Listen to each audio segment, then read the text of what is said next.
Alors, bonjour tout le monde, bienvenue à notre live démo Devenez un expert en engagement.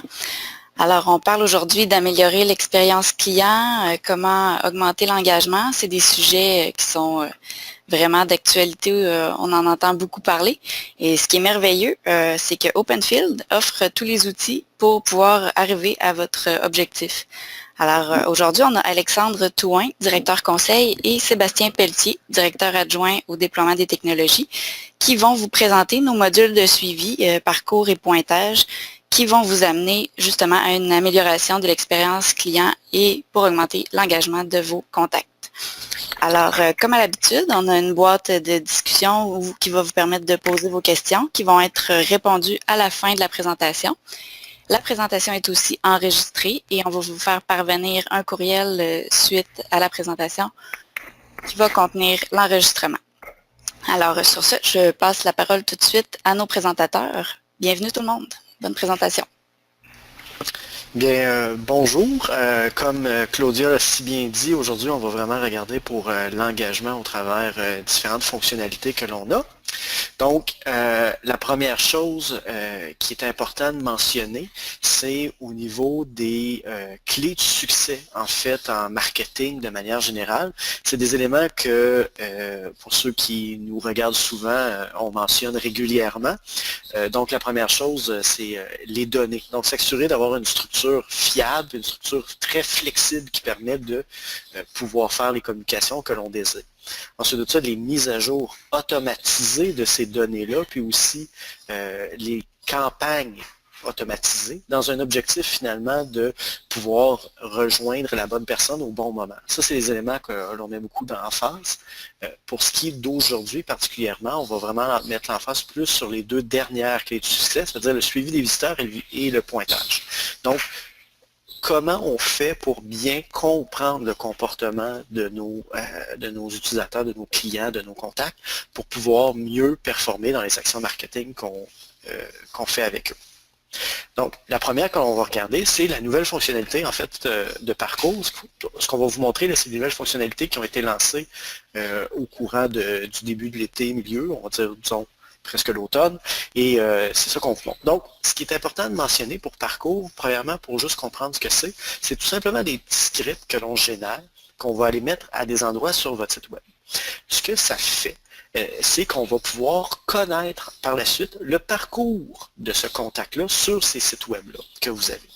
Donc, à partir, par exemple, d'un message, on va pouvoir aller faire le suivi des actions qui ont été faites sur votre site pour pouvoir y rattacher des indicateurs, des comportements, des actions au travers de tout ça. Donc, le parcours permet cette fonctionnalité-là. Ça permet aussi de connecter les visiteurs anonymes à vos profils clients. Des gens qui utilisent d'autres outils, comme par exemple Google Analytics, qui est très intéressant, qui est très puissant, mais souvent les visites sont anonymes. Là, c'est beaucoup plus intéressant parce qu'on peut les associer aux visiteurs réels, puis à vos contacts, aux informations que vous avez. Finalement, je l'ai mentionné rapidement, ça permet aussi d'automatiser des communications. C'est un peu la force de tout ça, basé sur le parcours, basé sur le comportement. On peut automatiser des actions. On peut évidemment analyser aussi l'ensemble des résultats qui s'y rattachent.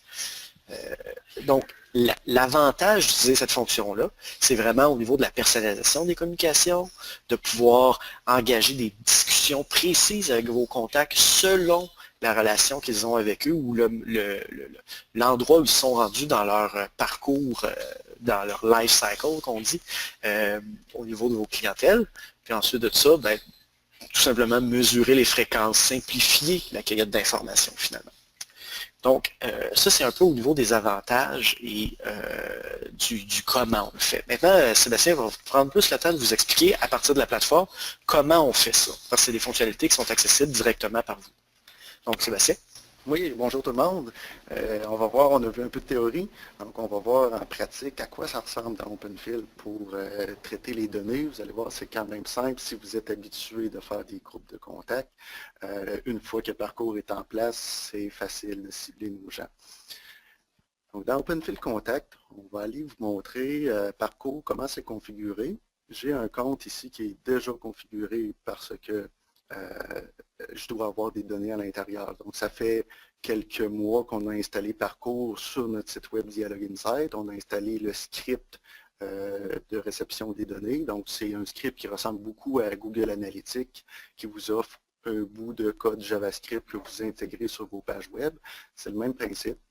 Donc, on vient dans Parcours, dans la configuration de notre projet, et on définit les sites web sur lesquels on veut avoir notre script pour recueillir les données.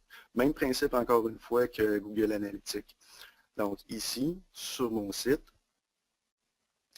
je lui ai dit de suivre les visites pour le site Dialogue Insight, www et sans www. Donc si on a des sous-domaines, par exemple, on peut les configurer ici aussi pour recueillir les données sur les sous-domaines aussi. Donc en ayant configuré nos domaines, le système nous génère un script qui appartient précisément à notre projet dans lequel on travaille. Donc, c'est un script qu'on intègre sur toutes nos pages web pour recueillir les statistiques. Éventuellement, ici, à cette interface-là, on va pouvoir se créer des événements. Ça veut dire un événement précis, telle personne a complété un formulaire de demande d'information, par exemple, ou a téléchargé un document avec un formulaire de téléchargement. Bien, on peut se définir des actions à installer sur nos formulaires et on va pouvoir savoir par après qui a complété ces formulaires-là dans OpenFill Contact. Donc, une fois que les données sont insérées et les données recueillies, on peut obtenir des rapports statistiques de ça. Donc, premièrement, dans les résultats, en plus d'avoir nos statistiques de messages habituels, on a Parcours qui apparaît ici.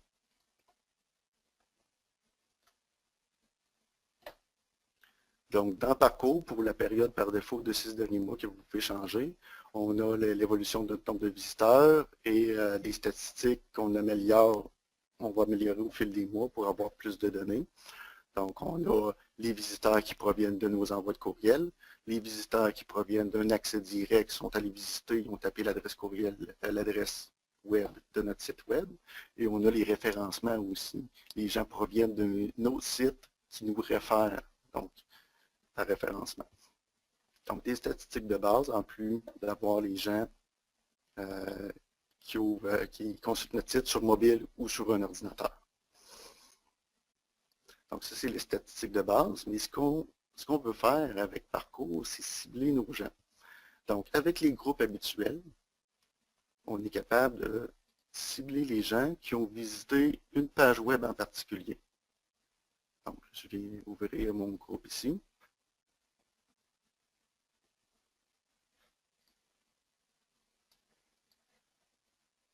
Et là, je vais supprimer mes critères pour les refaire pour vous montrer comment ça fonctionne.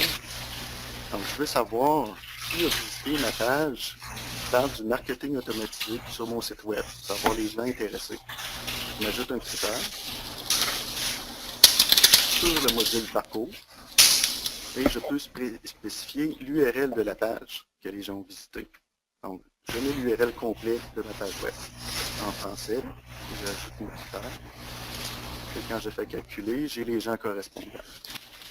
Ce qui est intéressant à ce niveau-là, c'est que ça permet vraiment de pouvoir créer, avec ces critères-là, on peut vraiment faire l'ensemble des actions marketing que vous passez avec des groupes. Donc, autant des marketing automatisés que la segmentation, que de la personnalisation dans les messages, c'est là qu'on peut aller pousser très, très loin en termes de l'interaction qu'on a.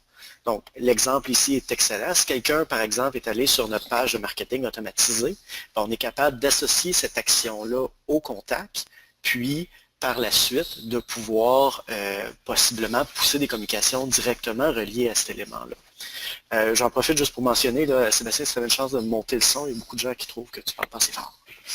Oui, pas de problème. OK. Donc, j'ai fait mon groupe. Je cible les gens qui ont visité ma page web marketing automatisé en anglais ou en français. J'ai 2 contacts présentement. Donc, maintenant que j'ai mon groupe, avec mes critères, je peux aller voir dans un contact le parcours que la personne a fait. Donc, je vais aller ouvrir un contact correspondant.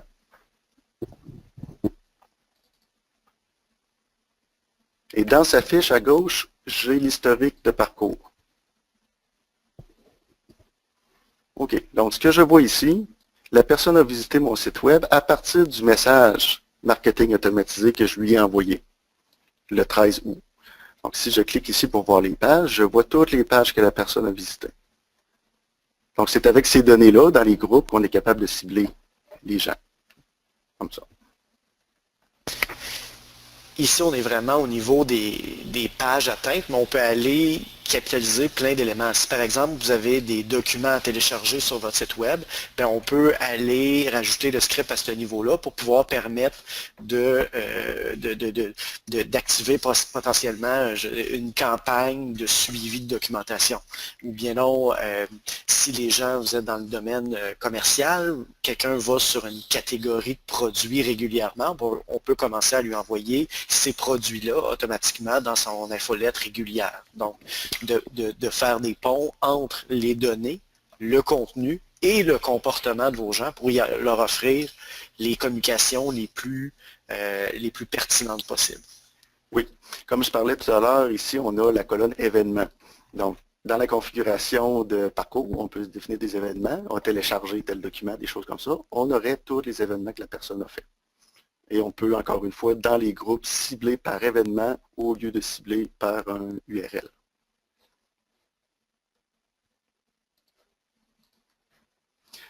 Et une fois qu'on a notre groupe, évidemment, ben, on peut s'en servir pour envoyer des courriels à ces gens-là. Donc, mon groupe est fait, j'envoie un courriel. Donc, ça fait le tour de parcours. Alexandre, on s'est rendu à pointage. Oui, absolument. C'est très intéressant comme fonctionnalité, mais ça peut être aussi beaucoup d'informations. En ce sens que si on commence à lister l'ensemble des comportements des, disons, 50 000 contacts que vous avez, ça peut être complexe à vérifier, à pouvoir associer des comportements, associer des éléments. C'est à cet élément-là qu'on va rajouter la deuxième fonctionnalité qu'on va vous présenter, pointage, qui, elle, permet qui permet finalement d'associer une nomenclature à vos contacts afin de pouvoir le faire. Peut-être que tu peux montrer juste le PowerPoint, Sébastien, juste pour montrer juste une note pour terminer oui. sur pointage. On a parlé tantôt, Alexandre a parlé de données anonymes sur le site web. Les gens qui visitent votre site web, dont OpenFill ne connaît pas, les données sont enregistrées dans un cookie. Donc, sont enregistrés, dans le fond, on identifie la personne avec un cookie et on enregistre quand même les données dans le système de manière anonyme. On ne sait pas c'est qui.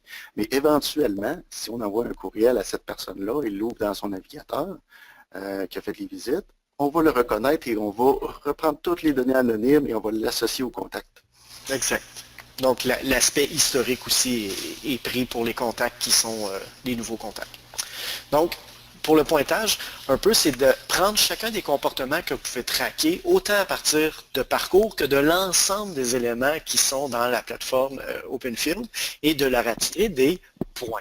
À partir de ces points-là, nous sommes capables de déterminer un système avec un système d'étoiles ou de nombres absolus où on a aussi thumbs up, thumbs down, Sébastien pourra vous montrer tantôt. Mais ce que ça nous permet de faire, en fait, c'est de déterminer lesquels de nos contacts sont les plus chauds. Et à partir de là, on peut déterminer des actions marketing à ces gens-là précisément. Si par exemple vous êtes dans le domaine du service et vous savez que les gens font affaire en moyenne une fois ou X temps avec vous, à partir de ce système-là, vous pouvez commencer à réfléchir pour savoir où dans leur life cycle ces gens-là sont rendus pour pouvoir à faire les bonnes actions au bon moment au fur et à mesure que leur comportement à propos de votre marque a lieu. Donc, de la manière que ça fonctionne, c'est très simple. Sébastien va vous le montrer tantôt. On détermine les critères. Les critères sont absolument et complètement personnalisables, autant sur des éléments de profil dans OpenField que sur des éléments comportementaux, que ce soit au travers parcours ou, par exemple, sur les clics, les catégories de clics sur vos messages, etc. Ensuite de ça, ce que ça permet, c'est donc, c'est assez simple, de vous déterminer le nombre de points que vous voulez associer à chacune des actions. Ces actions-là se cumulent vers un total. Les points, comme vous pouvez voir sur la slide, c'est qu'ils peuvent être autant en augmentation qu'en diminution. On peut y aller aussi en régression sans aucun problème. Si des actions viennent diminuer le pointage, nous sommes en mesure de le faire. ce que cela, ça permet, c'est évidemment de rattacher encore le comportement marketing que vous voulez y relier. Donc, que ce soit en segmentation, que ce soit en marketing automatisé, que ce soit en contenu ciblé au travers vos envois réguliers. Tout ça va être possible au travers cette interface-là. Je donne un exemple aussi, au niveau du marketing automatisé, il ne faut pas oublier que ça peut être autant externe qu'interne. C'est-à-dire, quand une personne touche, par exemple, aux 3 étoiles ou aux 5 étoiles, ou peu importe le nombre, on peut déterminer que cette personne-là est près d'un achat. Donc, on envoie des courriels à l'interne de votre entreprise pour que les gens puissent contacter ces gens-là d'une manière peut-être plus directe pour pouvoir leur parler des produits. Ça peut être des choses qu'on peut faire aussi mettre en place, donc plus des alertes que des campagnes marketing automatisées. Mais les deux sont tout à fait possibles. Donc, ça vous permet finalement d'identifier vos meilleurs clients. Ce qui est important de mentionner, juste avant de montrer le comment on fonctionne pour mettre le tout en place, c'est que ces calculs-là sont faits de manière complète et globale et non pas au travers des calculs mathématiques. Je donne un exemple précis. Ce qu'on peut déterminer, c'est associer par exemple un pointage à tous ceux qui auraient par exemple une facture de 100 $ pour un achat. Ça, il n'y a pas de problème, on peut l'associer. Par contre, on ne peut pas faire de pointage relié à un total d'achat, donc au travers plusieurs transactions de 100 $. C'est donc au travers une action.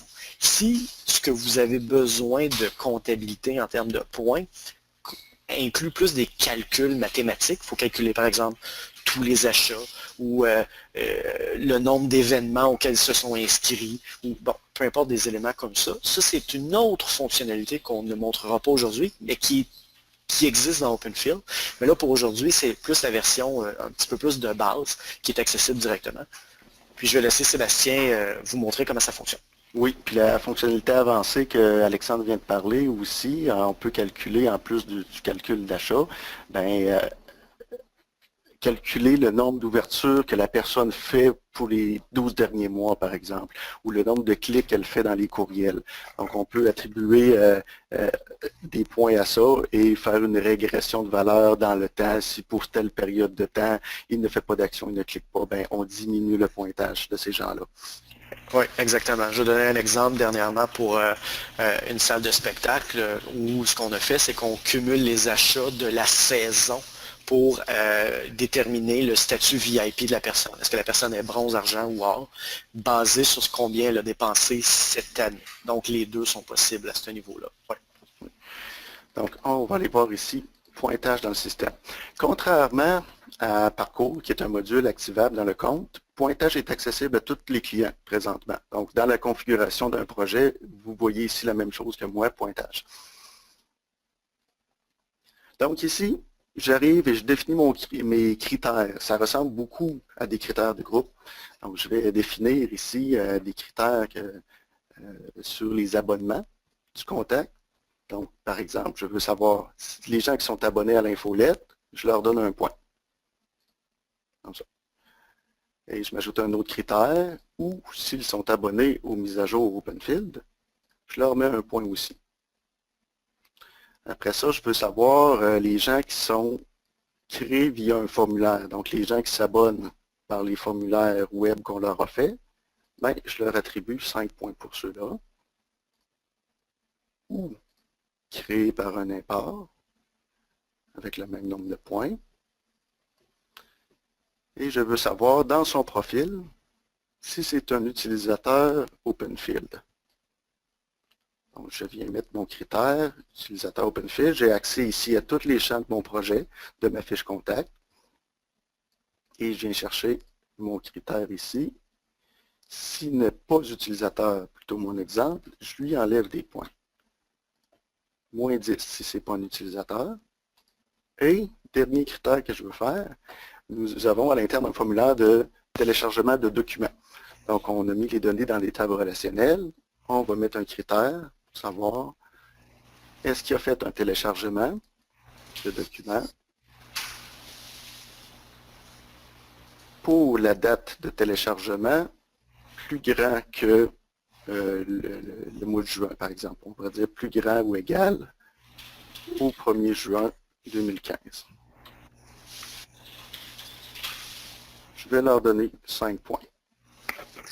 Juste avant de passer à la fenêtre suivante, ce qu'on peut voir ici, c'est qu'il y a les deux types de données qu'on peut utiliser pour déterminer le pointage. Le premier, c'est tout ce qui est relié à la fiche contact, donc les profils, les abonnements, l'ensemble des données relationnelles que vous avez sur votre compte, la source du contact, les groupes. C'est un peu ce que Sébastien nous a montré.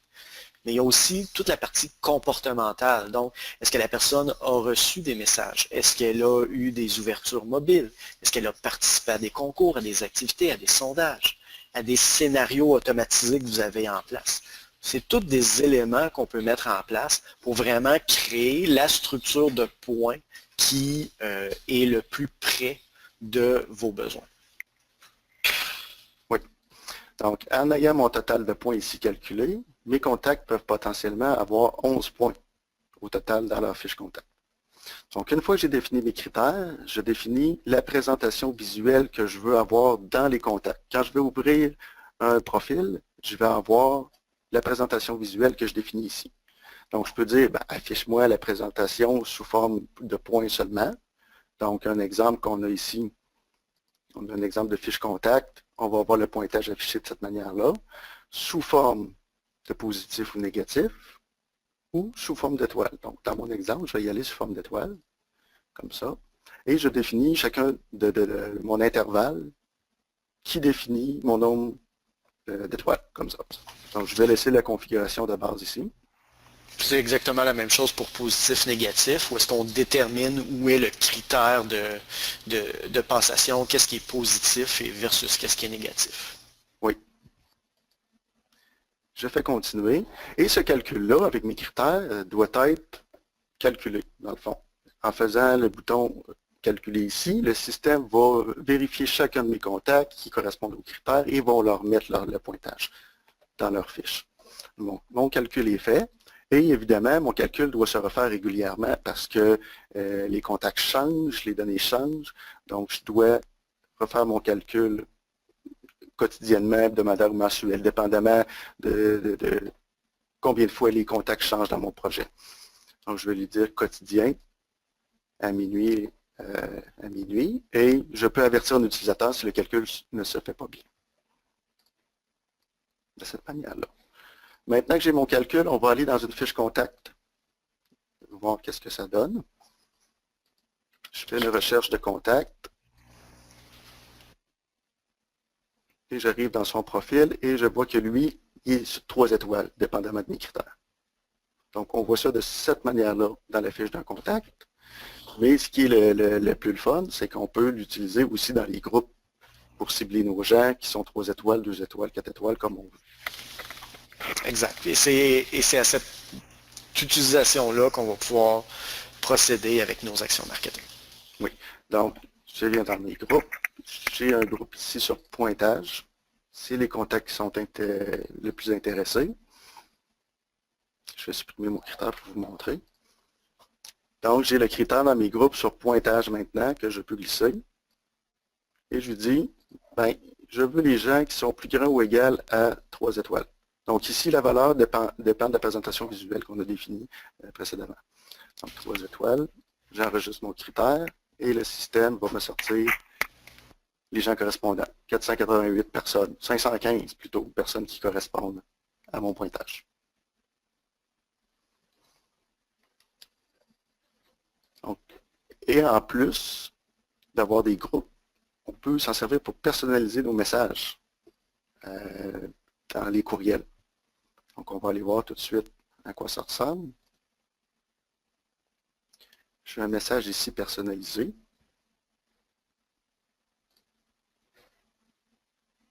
Donc, dans la fonctionnalité de contenu dynamique pour mettre des conditions, j'ai accès à faire mes critères sur pointage. Donc, ça va me générer le code que j'ai besoin pour afficher ou non le contenu selon le contact et son pointage, de cette manière-là. Donc, j'ai fait un exemple ici. On va aller, je vais vous montrer la différence, qu'est-ce que ça fait. Ici, j'ai un contact que le pointage est plus petit que mon 3 étoiles. Donc, je n'ai pas de contenu spécial qui affiche pour lui. Mais si je prends un contact qui correspond,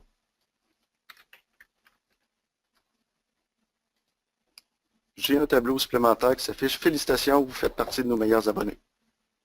Donc, on est capable de personnaliser totalement un courriel avec des conditions basées sur pointage. Exact. C'est souvent l'utilisation qu'on va en faire au niveau des meilleurs abonnés. C'est pas nécessairement comme ce à quoi ça va servir de l'écrire dans un courriel, mais peut-être d'offrir des contenus spécifiques, d'avoir des promotions spéciales pour les gens qui sont plus près du 5 étoiles, ou peu importe le critère que vous mentionnez, mais c'est là qu'on va aller pouvoir vraiment pousser plus d'informations à nos VIP un peu. Oui. Donc, je pense qu'on avait fini avec pointage, Alexandre? Oui, absolument. En fait, ça montre un peu les nouvelles fonctionnalités. Il y a deux choses à mentionner. C'est que, premièrement, nos pages vont encore modifier au courant des prochaines semaines parce qu'on va rajouter des petites fonctionnalités, particulièrement aux fiches contact. Donc, c'est des choses qui s'en viennent. On va pouvoir vous en discuter dans un prochain live démo à ce niveau-là. Les fonctionnalités qu'on vous a montrées aujourd'hui sont, dans le cas de pointage, accessibles à tous dès aujourd'hui.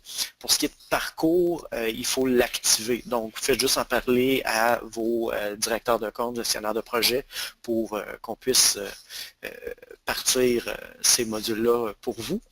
Et sinon, on espère que ça vous a plu.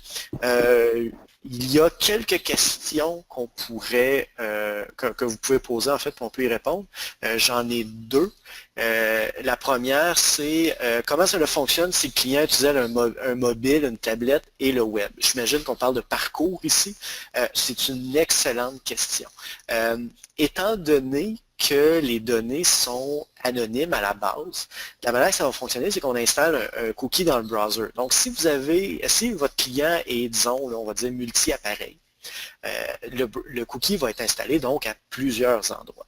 Lorsque on va finir par associer la personne à son profil, on va pouvoir faire le match entre les différents éléments. Ça, c'est pour les navigateurs qui sont non reliés. Aujourd'hui, souvent, les gens vont s'authentifier au travers leur navigateur. Par exemple, au travers Google Chrome, vous pouvez marquer votre adresse courriel et tout pour traverser vos favoris. Mais ça va fonctionner aussi pour les cookies. Donc, si par exemple vous êtes sur Chrome sur votre desktop, mais aussi Chrome sur votre mobile, dans ce cas-là, la connexion va se faire même encore plus facilement. Donc, à ce niveau-là, ça fonctionne bien. Il est à noter aussi qu'une nouvelle fonctionnalité, on ne l'a pas montré, mais dans la fiche contact, maintenant, on démontre la dernière plateforme mobile utilisée. Donc, il y a une petite icône qui apparaît en haut de la fiche qui mentionne si la personne, la dernière plateforme mobile qu'elle a utilisée, est-ce que c'est, par exemple, un téléphone Android, une tablette iPad ou quoi que ce soit, il y a une petite icône qui apparaît pour montrer ces éléments-là. Et ça peut servir aussi au travers l'ensemble de nos critères de sélection, de segmentation, etc. Donc, ça vous permet de filtrer selon le type d'appareil. On voit souvent ça dans le pont vers, par exemple, l'application mobile que vous avez. On peut le renvoyer directement vers la bonne selon l'utilisation que la personne en a. Donc, c'est une manière de fonctionner. Oui. On a une autre question ici. Peut-on personnaliser le contenu du message en fonction du parcours du client comme le pointage? Ce n'est pas possible de personnaliser le message avec les données de parcours. Je dis ce n'est pas possible facilement. On a d'autres façons à l'interne ici qu'on pourrait y arriver, mais ce n'est pas le sujet de la discussion aujourd'hui, mais ça serait possible de faire quelque chose pour ça. Dernière question pour le moment. Au niveau des avertissements qui est montré tantôt là, dans le pointage qu'il y avait des erreurs, on nous demande si c'est des utilisateurs Dialog Insight ou des utilisateurs chez vous, finalement, chez le client. En fait, c'est configurable. À la base, la première personne qui va apparaître, tantôt c'était Sébastien, c'est parce que c'est son compte. Il est présentement logué comme lui-même. Donc, si vous allez là, ce que ça va vous montrer, c'est votre contact. Donc, c'est possible de le rajouter à vous, puis c'est possible de l'associer à d'autres utilisateurs à l'interne. Nous, on a des alertes aussi qui viennent pour s'il y a des problèmes à des membres de notre équipe de support, mais cependant, c'est toujours bon d'associer aussi quelqu'un chez vous pour s'assurer que l'information soit bien passée. Ça fait le tour des questions? Oh!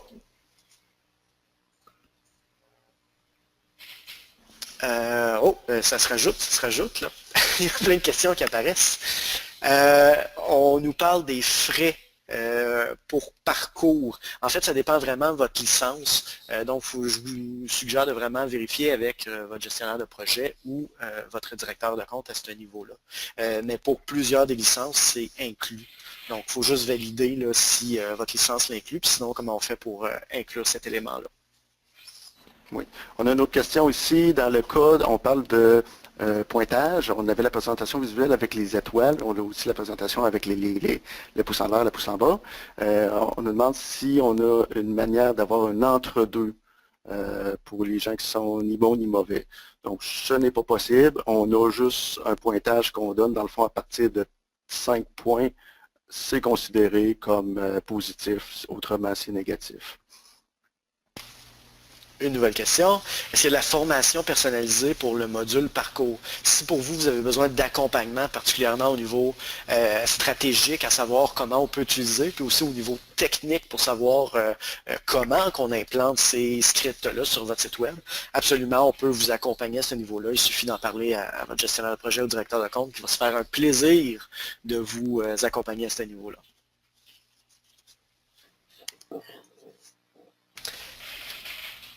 Et je pense que ça fait le tour. Donc, Claudia? Oui, c'est ça, ça fait le tour. Merci beaucoup à nos deux présentateurs. Encore une fois, c'était très intéressant. Et puis, je rappelle à tout le monde que la présentation est enregistrée et on va vous la faire parvenir par courriel dès que possible. Alors, je vous remercie tout le monde d'avoir été là et puis on se voit bientôt pour un nouveau live démo. Merci beaucoup. Merci. Merci beaucoup.